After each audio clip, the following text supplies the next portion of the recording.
अस्सलाम वालेकुम बच्चों, आज से हम नाइन्थ क्लास की मैथमेटिक्स को पढ़ना शुरू कर रहे हैं। ये लेक्चर 1 है और फर्स्ट चैप्टर को मैंने सिर्फ 5 लेक्चर में कंप्लीट करवाया है। आज के लेक्चर का फोकस होगा डेफिनेशंस पर, क्योंकि जो डेफिनेशंस है ये काफ़ी इंपॉर्टेंट है पहले चैप्टर की और ये बोर्ड में आती भी हैं। इस आज के जो हमारा लेक्चर है, इस लेक्चर में से 5 नंबर का पेपर लाजमी आएगा। उसमें एक शॉर्ट क्वेश्चन और एक डेफिनेशन और एक एमसीक्यूज हो सकता है, और कभी कभी 2 डेफिनेशंस एग्जाम में आ जाती हैं। तो पहली डेफिनेशन है मैट्रिक्स की। अगर आपके पास 1 2 3 4 5 मतलब काउंटिंग और इसके अलावा स्मॉल लेटर्स में ABC वगैरह है और आप उनको एक स्क्वायर ब्रैकेट यानी बड़ी ब्रैकेट में बंद कर देते हैं तो आपका मैट्रिक्स बन जाता है। जैसे ये A मैट्रिक्स है और इसमें 1 2 3 1 0 2 ये इसकी एंट्रीज़ है, मीन्स के ये इसके एलिमेंट हैं। इसके अलावा इसी तरह ये B है, इसमें A B C और D ये इसकी एंट्रीज़ हैं और ये मैट्रिक्स B है। और एक चीज़ हमेशा याद रखें, हमें जब भी कोई मैट्रिक्स शो करना होता है या मैट्रिक्स को लिखने के लिए हम कैपिटल लेटर यूज़ करते हैं, जैसे कैपिटल A या capital B।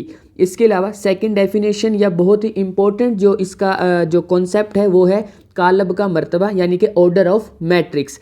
Order of matrix समझने से पहले आपको 2 चीज़ों का पता होना चाहिए। किसी भी मैट्रिक्स के अंदर 2 चीज़ें होती हैं। फर्स्ट, इस तरह से इनको रोज़ बोलते हैं, ये यानी कि कतारें हैं, और इस तरह से ये कॉलम्स हैं।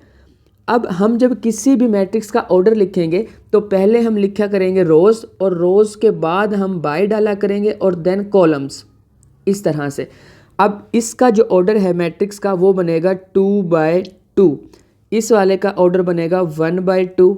इसी तरह से इस वाले जो मैट्रिक्स है इसका ऑर्डर 1 2 3, इसमें 3 रोज़ हैं, उसके बाद बाय और कॉलम्स कितने हैं 2, 3/2 इसका ऑर्डर है। इसी तरह से इस वाले मैट्रिक्स का 1 2 3, 3 रोज़ हैं और 1 कॉलम है, तो इसका ऑर्डर बन गया 3/1।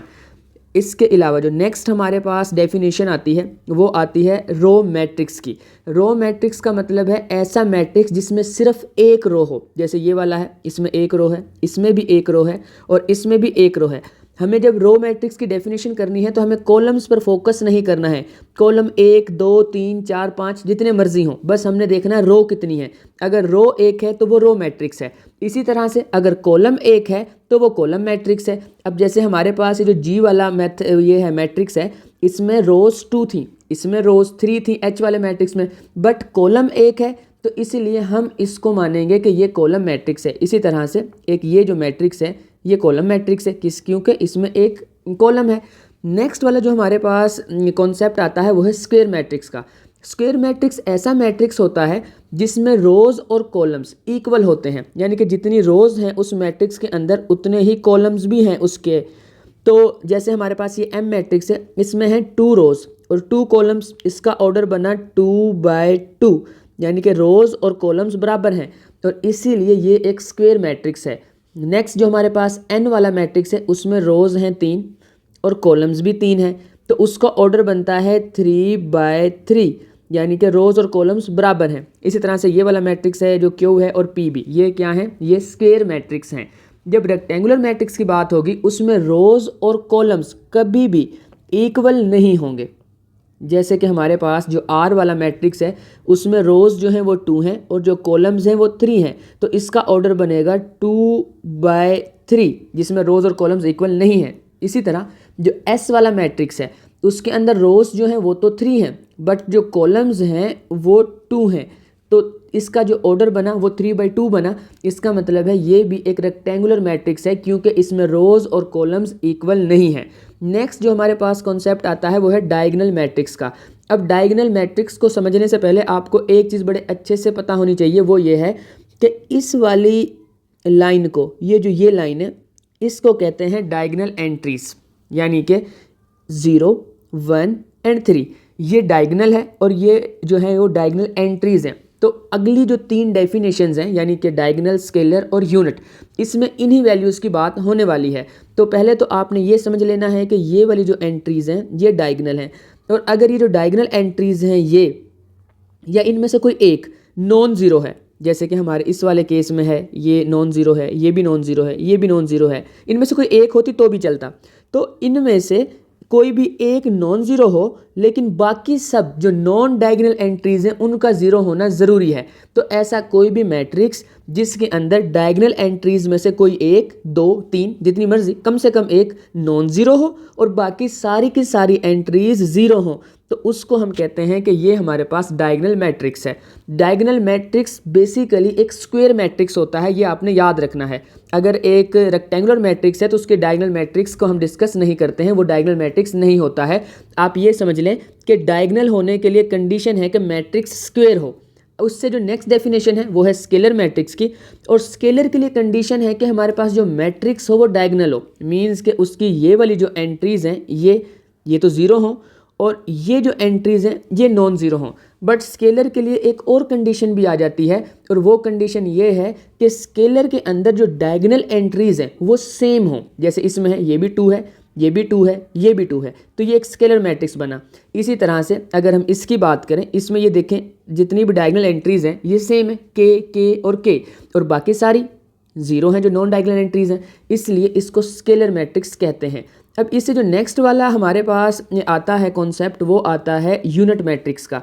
अब जो यूनिट मैट्रिक्स है उसमें जो डायगोनल एंट्रीज़ होती हैं वो सेम तो होती ही हैं, लेकिन वो 1 1 1 होना ज़रूरी है। जैसे कि हमारे पास स्केलर में इन डायगोनल एंट्रीज़ का सेम होना ज़रूरी था, इसी तरह से यूनिट मैट्रिक्स में इन एंट्रीज़ का 1 होना ज़रूरी है। तो अगर हमारे पास जो डायगोनल एंट्रीज़ हैं वो 1 1 और 1 होंगी तो हम कहेंगे कि ये यूनिट मैट्रिक्स है। अब हमारे पास एक चीज़ आपने और भी याद रखनी है कि जो डायगोनल मैट्रिक्स होता है उसके लिए स्क्वायर मैट्रिक्स होना ज़रूरी है। स्केलर वाला स्क्वायर मैट्रिक्स भी होता है और डायगोनल मैट्रिक्स भी होता है, और जो यूनिट मैट्रिक्स होता है वो स्क्वायर भी होता है, वो डायगोनल भी होता है, वो स्केलर भी होता है, और अगर ये सारी एंट्रीज 1 1 होंगी तो वो यूनिट मैट्रिक्स तो है ही। अब आपको कुछ बेसिक डेफिनेशंस का पता चल गया है, इसलिए अब आपने इस मैट्रिक्स में बताना है, इस वाले मैट्रिक्स में, कि ये कौन सा है। तो आपने सबसे पहले चेक करना है कि डायगोनल कौन सा है। ये डायगोनल है, तो डायगोनल में एंट्रीज चेक करें, कोई नॉन ज़ीरो है उसमें ये वाली नॉन ज़ीरो है, और बाकी सब जो नॉन डायगोनल है मींस ये और ये वाली ये ज़ीरो हैं, तो ठीक है। इसके अलावा इसका मतलब है फर्स्ट नंबर पे एक कहानी तो मैं यहाँ पे क्लोज कर ही देता हूँ, वो ये है कि ये स्क्वायर मैट्रिक्स तो है। जब तक स्क्वायर नहीं है तो हम इन डायगोनल, स्केलर और यूनिट की बात ही नहीं कर सकते, तो ये स्क्वायर मैट्रिक्स है। उससे आगे हमें बताना था ये डायगोनल है, स्केलर है या यूनिट है। तो अब स्केलर होने के लिए ज़रूरी था कि यहाँ पर 1 होता, ठीक है, क्योंकि या यहाँ पर 1 नहीं होता तो यहाँ पर भी 2 होता, यहाँ पर भी 2 होता, तो हम इसको स्केलर मान लेते क्योंकि यहाँ एंट्रीज़ का सेम होना ज़रूरी है। बट इस वाले मैट्रिक्स में ये वाला केस नहीं है, और अगर हमें इसको यूनिट मैट्रिक्स प्रूव करना था तो यहाँ 1 होना ज़रूरी था, लेकिन वो भी नहीं है। इसका मतलब है ये स्क्वायर मैट्रिक्स है और स्क्वायर के साथ ये डायगोनल मैट्रिक्स है। तो इससे जो नीचे वाला है उसके लिए अगर मैं तुम्हें क्वेश्चन करूं तो इसमें अगर हम पहले वाले कॉन्सेप्ट पे जाएं, एक रो है इसके अंदर तो ये रो मैट्रिक्स है। दूसरे नंबर पर एक ही कॉलम है, ये कॉलम मैट्रिक्स है। अगर इसके हम ऑर्डर की बात करें वो 1 बाय 1 है, मींस ये स्क्वायर मैट्रिक्स भी है। तो इस तरह से इसको वहाँ पे फिट करेंगे हम डायगोनल वाली एंट्रीज़ में। अभी आपने ये याद रखना है कि आपकी बुक में जो डायगोनल, स्केलर और यूनिट मैट्रिक्स की बात हुई है वो 2 बाई 2 ऑर्डर के लिए हुई है और 3 बाई 3 के लिए हुई है। तो आपने ये जहन में रखना, 1 बाई 1 के लिए डिस्कस नहीं किया हुआ। अच्छा, इसके अलावा आपने इस वाले मैट्रिक्स का बताना है कि ये क्या है, जो ये वाला मैट्रिक्स है ये। तो इसमें भी सेम ही है कि इसमें एक रो है तो ये रो मैट्रिक्स है, एक कॉलम है तो ये कॉलम मैट्रिक्स है, प्लस रो और कॉलम बराबर हैं तो ये स्क्वायर मैट्रिक्स भी है। नेक्स्ट डेफिनेशन आती है ट्रांसपोज की। ट्रांसपोज एक इंपॉर्टेंट शॉर्ट क्वेश्चन है और कभी लॉन्ग भी आ सकता है अगर इसमें कुछ लेफ्ट साइड और राइट साइड को प्रूव करने के लिए एग्जाम में पूछता है तो।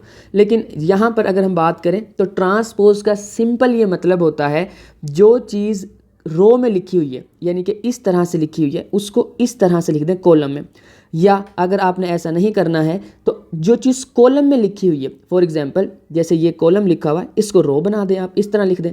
तो इसको मैं आपको यहाँ लिख के दिखा देता हूँ। तो इसका जो हमारे पास ट्रांसपोज बना वो ये है।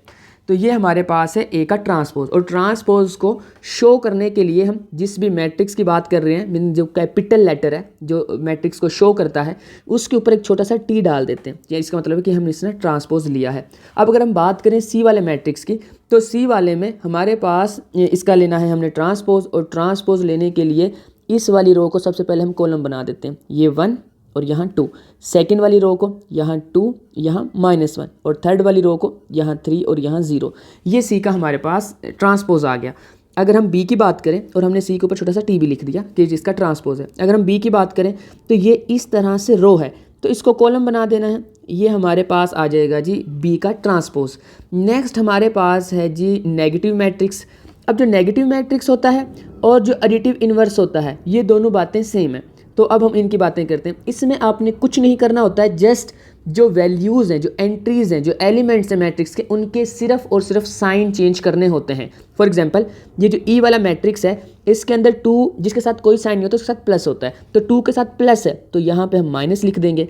नेक्स्ट 3 के साथ भी प्लस है, माइनस लिख दिया। 4 के साथ माइनस था तो प्लस हो गया। प्लस लिखें नहीं लिखें उससे फ़र्क नहीं पड़ता है, दोनों तरह से ठीक होता है।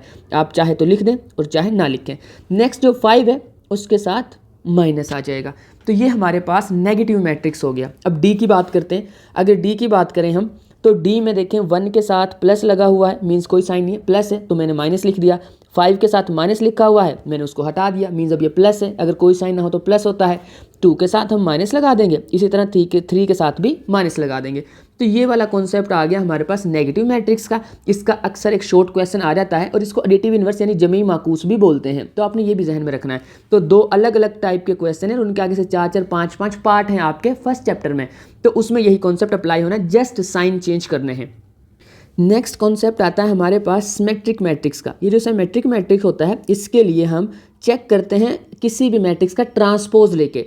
अगर जिस मैट्रिक्स का ट्रांसपोज लिया जा रहा है वो उसी के ही इक्वल आ जाए, मींस ए का हम ट्रांसपोज लें और वो वापस ए के ही इक्वल आ जाए, तो हम बोलेंगे कि ये सिमेट्रिक मैट्रिक्स है। फॉर एग्जांपल मैंने नीचे एक मैट्रिक्स लिखा हुआ है, इसका ट्रांसपोज लेते हैं। तो ट्रांसपोज का कॉन्सेप्ट मैं आपको समझा चुका हूँ। जो इस तरह से लिखा हुआ है उसको हमने यूँ लिखना है ऊपर से नीचे, यानी कि इस तरह 1 2 3।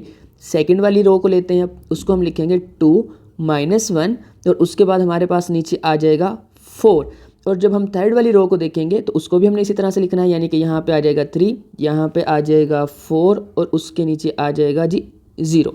अगर हम देखें तो हमारे पास जो एंट्रीज़ हैं, यहाँ 1, यहाँ भी 1, यहाँ 2, यहाँ 2, इस तरह से 3 3, ये पूरी वाली रो में आएगा हमारे पास 2 -1 4, लास्ट वाली में हमारे पास आ रहा है 3 4 0 3 4 0।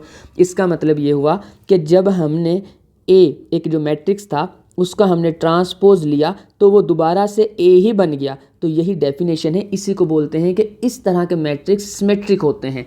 अगर हम नेक्स्ट वाले उसकी बात करें डेफिनेशन की, तो वो है सिक्यू सिमेट्रिक मैट्रिक्स। अब उसमें कंडीशन थोड़ी सी अलग है, पीछे वाले से मिलता जुलता है ये, लेकिन इसमें जब हम ए का ट्रांसपोज लेते हैं तो वो -a के इक्वल आता है। मीन्स इसको ऐसे लिखेंगे हम कि ए का ट्रांसपोज लें और वो -a के इक्वल आए। तो अब इसमें नीचे वाले एक एग्जांपल देखते हैं। वैसे मैं अभी आपको एक सिमेट्रिक और सिक्यू सिमेट्रिक का जो लिखने का मेथड है, आपको डेफिनेशन याद नहीं करनी पड़ेगी, मैं आपको मेथड बता दूंगा। आप जितने चाहें सिक्यू सिमेट्रिक और सिमेट्रिक के मैट्रिक्स खुद से बना सकते हैं, आपको कोई डेफिनेशन कोई एग्जांपल याद करने की ज़रूरत नहीं है। तो पहले हम इसको समझ लेते हैं कि सिक्यू सिमेट्रिक होता कैसे है। ये मैंने यहाँ पर एक जो है वो मैट्रिक्स लिखा है, ए मैट्रिक्स है। अब हमने इसका ट्रांसपोज लेना है, तो जो चीज़ें इस तरह से लिखी हुई हैं उनको मैंने लिखा 0 2 3। जो उससे नीचे वैल्यूज़ लिखी हुई थी उनको मैंने लिखा -2 0 और 1। जब नेक्स्ट वाली रो को कॉलम बनाया, मींस ट्रांसपोज ले रहे हैं, तो ये हमारे पास वैल्यूज़ आई। अब इन वैल्यूज़ में अगर आप गौर करें तो पहले 0 2 3 0 2 3, लेकिन इस दफ़ा साइन माइनस का आ गया है। नेक्स्ट -2 0 1, यहाँ पे 2 प्लस का है और 1 के साथ माइनस का साइन है। अब आपने यहाँ पे कंफ्यूज नहीं होना है। आपने करना क्या है, आपने जो ए वाला मैट्रिक्स है ना उसका ट्रांसपोज ले लेना है। हमारे पास ए वाले मैट्रिक्स का ये ट्रांसपोज आ गया। चलें अब हम इसका ए वाले जो मैट्रिक्स है उसका नेगेटिव मैट्रिक्स भी ले लेते हैं, वो और ये ट्रांसपोज इक्वल होगा। तो जब नेगेटिव मैट्रिक्स लेंगे हम इसका, तो वो क्या बनेगा 0, ऐसे ही आया क्योंकि 0 के साथ कोई साइन नहीं होता है। 2 के साथ माइनस आएगा, 3 के साथ माइनस आएगा, 2 के साथ माइनस लगा हुआ है प्लस हो जाएगा, यहाँ पे 0 के साथ कोई साइन नहीं होता है। 1 के साथ जो ये वाला 1 है इसके साथ हमने प्लस लगा हुआ तो माइनस लगा दिया। नेक्स्ट हमारे पास 3 के साथ माइनस लगा हुआ है, मैंने प्लस लगा दिया। इस वाले 1 के साथ माइनस लगा हुआ मैंने प्लस लगा दिया और 0 ऐसे ही आ गया। अब आप चेक करें, ये जो -a वाला मैट्रिक्स है और जो a के ट्रांसपोज वाला मैट्रिक्स है ये दोनों इक्वल होंगे। और यही बेसिकली हमने प्रूव करना था कि अगर किसी भी जो मैट्रिक्स है उसका हम ट्रांसपोज लें और वो ट्रांसपोज लेने के बाद उसी मैट्रिक्स के नेगेटिव मैट्रिक्स के इक्वल आ जाए तो हमारे पास वो मैट्रिक्स सिक्यू सिमेट्रिक होता है। तो आप इस कंडीशन को याद रखिएगा कि एक हमारे पास जो है वो मैट्रिक्स है, उसका हमने ट्रांसपोज लिया और उसने जो हमें आंसर दिया वो उसी के नेगेटिव मैट्रिक्स के इक्वल है, तो वो स्क्यू सिमेट्रिक मैट्रिक्स हुआ। नेक्स्ट हमारे पास दो इम्पोर्टेंट जो हैं वो डेफिनेशंस आ जाती हैं, वो है सिंगुलर मैट्रिक्स की और नॉन सिंगुलर मैट्रिक्स की। तो इसमें सिंपल सी बात है कि सबसे पहले तो हम जिस चीज़ को डिस्कस कर रहे हैं इस आपकी बुक में यानी कि फर्स्ट चैप्टर के अंदर, इसमें 2x2 के ऑर्डर होंगे। आपने जो सिंगुलर नॉन सिंगुलर वगैरह चेक करना होगा वो 2x2 का चेक करना होगा। 3x3 का आपके लेवल पर डिस्कस नहीं है, क्योंकि इसमें हमें फाइंड करना होता है डिटर्मिनेंट। वैसे तो डिटर्मिनेंट को मैं आगे लेक्चर में डिस्कस करूँगा, क्योंकि बहुत ही इंपॉर्टेंट कॉन्सेप्ट है और हमारे जो 1.6 में से लॉन्ग क्वेश्चन आता है हर साल बोर्ड में, तो उसमें डिटर्मिनेंट के बगैर सोल्व भी नहीं किया जा सकता क्वेश्चन को। तो डिटर्मिनेंट एक इंपॉर्टेंट चैप्टर है। यहाँ मैं बता जरूर देता हूँ डिटर्मिनेंट होता क्या है, तो उसी से हमारी सिंगुलर और नॉन सिंगुलर की डेफिनेशंस भी कवर हो जाएंगी। तो सबसे पहले आपने ध्यान में रखना है कि जो स्क्वायर मैट्रिक होता है यानी कि ऑर्डर 2x2 का जो स्क्वायर मैट्रिक होता है उनको क्रॉस मल्टीप्लाई, वैसे क्रॉस आप अपने माइंड में याद रखने के लिए कह सकते हैं कि क्रॉस मल्टीप्लाई इस वाले 1 को इस वाली एंट्री से मल्टीप्लाई करना है। तो मैं इनको ब्रैकेट में लिख रहा हूँ इस तरह से 1 और 0। और डिटर्मिनेंट के लिए हमेशा याद रखें कि दरमियान में माइनस का साइन आना है। ओके, अब ये जो दो दूसरी एंट्रीज हैं यानी कि 0 और 2, अब इनको भी मल्टीप्लाई कर देते हैं। 0 और यहाँ पे आ गया जी 2। अब इनको जब हम सोल्व करेंगे 1 जब 0 से मल्टीप्लाई होगा तो आंसर 0 देगा। 0 एक ऐसी चीज़ है जिसको जिस मर्जी बड़े से बड़े या छोटे से छोटे नंबर से मल्टीप्लाई कर लें आंसर 0 हो जाता है। तो 1 से मल्टीप्लाई हुआ तो भी 0 और जब 2 से मल्टीप्लाई हुआ तो भी 0, और दोनों केसेस में आंसर हमारे पास 0 आएगा। तो सिंगुलर मैट्रिक्स ऐसा मैट्रिक्स होता है जिसमें हम जब डिटर्मिनेंट लेते हैं, बच्चों ये डिटर्मिनेंट है, ये इस तरह से स्ट्रेट लाइन लगी हुई है। अगर मैं दोबारा समझा देता हूँ कि अगर हमारे पास a है और मैं वैसे ही एक एग्जांपल ले रहा हूँ कि a हमारे पास है 2, 3, 4 और 5। जब हमें डिटर्मिनेंट लेना है तो हमने सबसे पहले ये लाइंस डालनी है और ये वाली जो ब्रैकेट्स हैं ये ख़त्म होकर स्ट्रेट लाइन आ जाती हैं, यानी कि इसको ऐसे लिखना होता है। अब नेक्स्ट स्टेप क्या होगा कि हम इनको इस तरह से मल्टीप्लाई कर देंगे। ये 2 और 5 मल्टीप्लाई हो जाएगा, ज़बानी कर लेते हैं, 10 आ जाएगा, 2 5 10। तो इन दोनों को मल्टीप्लाई कर देते हैं -12। जब 12 - 10 करेंगे तो -2 हमें आंसर मिल जाएगा।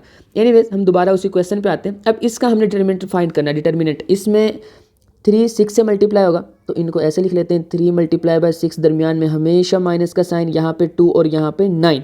इनको मल्टीप्लाई करें, 6 3 18 होता है, -2 9 18 होता है। जब 18 - 18 करेंगे हम तो हमारे पास जो आंसर आएगा वो 0 आएगा। तो आपने ये चीज़ याद रखनी है कि जब किसी भी मैट्रिक्स का डिटर्मिनेंट लें और उसका आंसर 0 आ जाए तो वो जो हमारे पास मैट्रिक्स होता है वो सिंगुलर होता है। नेक्स्ट डेफिनेशन जो हमारे पास है वो है नॉन सिंगुलर की। इसमें बिल्कुल सिंपल सी बात है, अगर वो डिटर्मिनेंट 0 के इक्वल ना आए तो वो नॉन सिंगुलर होता है। जैसे अब हम इस वाले केस में लेकर चेक करते हैं। ये हमारे पास एक ए मैट्रिक्स है, 1 यहाँ पे, 2 यहाँ पे, दरमियान में हमेशा माइनस का साइन, 2 यहाँ पे, 0 यहाँ पे। अब आपने कंफ्यूज नहीं होना है। पहले मैंने इस वाले केस के अंदर मैंने क्या किया था कि इस वाले जो 0 था इसको मैंने यहाँ पे पहले लिखा और इस वाले 2 को बाद में लिखा, और यहाँ पे मैंने ये किया है कि 2 को पहले लिखा है और इस 0 को बाद में लिखा है यहाँ पे। तो आपने इससे कंफ्यूज नहीं होना है। आपने बस जो जहन में चीज़ रखनी है, वो जो ज़रूरी बात है वो ये है कि हमेशा इसको पहले लिखना है। मल्टीप्लाई करते हुए टर्म्स आगे पीछे हो जाती हैं। इसको आप 1 × 2 लिख लें या 2 × 1 लिख लें, आंसर 2 ही रहेगा। बट जो मसला होगा वो तब होगा जब आप इस वाले को इस वाली वैल्यू से मल्टीप्लाई कर देंगे 1 को, इस वाले 0 को इस 2 से मल्टीप्लाई कर देंगे, तब कन्फ्यूजन होनी है, तब क्वेश्चन गलत आना है, आंसर गलत आना सॉरी। तो आपने ये याद रखना है कि हमेशा इसको इससे मल्टीप्लाई करना और पहले इसको लिखना है, वरना माइनस के साइन की वजह से गलती हो जाएगी। एनीवेज जब 2 से 1 को मल्टीप्लाई किया आंसर 2 आया, जब इसको 0 से मल्टीप्लाई किया तो 0 आया, 2 में से 0 को माइनस करेंगे आंसर 2। तो इसमें देखें हमारा जो a का डिटर्मिनेंट है वो 0 नहीं आया। जब a का डिटर्मिनेंट 0 नहीं आया तो हमारे पास वो नॉन सिंगुलर मैट्रिक्स हो गया। एक और क्वेश्चन मैंने लिखा हुआ उसको भी देख लेते हैं। अब हमने क्या करना है कि 3 को 6 को मल्टीप्लाई करना। मैंने लिखा 3 और 6 माइनस का है तो -6, दरमियान में माइनस का साइन, फिर 2 × 9। तो 3 6 18 और ये 3 के साथ प्लस का साइन है, 6 के साथ माइनस का साइन है। जब दोनों को सोल्व करेंगे तो आंसर मिलेगा -18। जब इन दोनों को मल्टीप्लाई करेंगे दरमियान में माइनस का साइन है, 2 9 18। दोनों को ऐड करेंगे तो ये दोनों को ऐड करके आंसर आ गया -36। इस वाले केस में भी हमारे पास जो आंसर है वो 0 के इक्वल नहीं आया और जब आंसर डिटर्मिनेंट का 0 के इक्वल ना आए तो वो हमारे पास होता है नॉन सिंगुलर मैट्रिक्स। तो इस चैप्टर में यही सारी इंपॉर्टेंट डेफिनेशंस थी और आपने जितना काम किया है उससे आपका एक्सरसाइज का क्वेश्चन नंबर 1 और 2 सॉल्व हो जाएगा, एक्सरसाइज 1.2 कंप्लीट हो जाएगी, एक्सरसाइज 1.3 का क्वेश्चन नंबर 1 और 2 हो जाएगा और एक्सरसाइज जो 1.5 है उसका 1 और 2 वाला क्वेश्चन जो है वो अटेम्प्ट हो जाएगा आपसे। मीन्स उसमें यही definitions, determinants, negative matrix, transpose, इस तरह की बातें पूछी हुई हैं, सिंगुलर नॉन सिंगुलर मैट्रिक्स वगैरह। इसके अलावा जो मेरा नेक्स्ट लेक्चर होगा वो इंशाल्लाह हम एक्सरसाइज वाइज चलेंगे। जो 1.1 के क्वेश्चन रह गए हैं वो करेंगे, फिर 1.2 तो कंप्लीट हो गई है, इसी तरह से 1.3 करेंगे, 4 करेंगे, 5 करेंगे, 6 करेंगे। पूरे चैप्टर को हमने 5 लेक्चर में कंप्लीट कर लेना है। तो आपको आज का लेक्चर अच्छा लगा है, समझ आया है, तो चैनल को सब्सक्राइब करके बेल आइकन प्रेस कर सकते हैं ताकि जब भी मैं सेकंड लेक्चर अपलोड करूं तो आपको नोटिफिकेशन मिल जाए।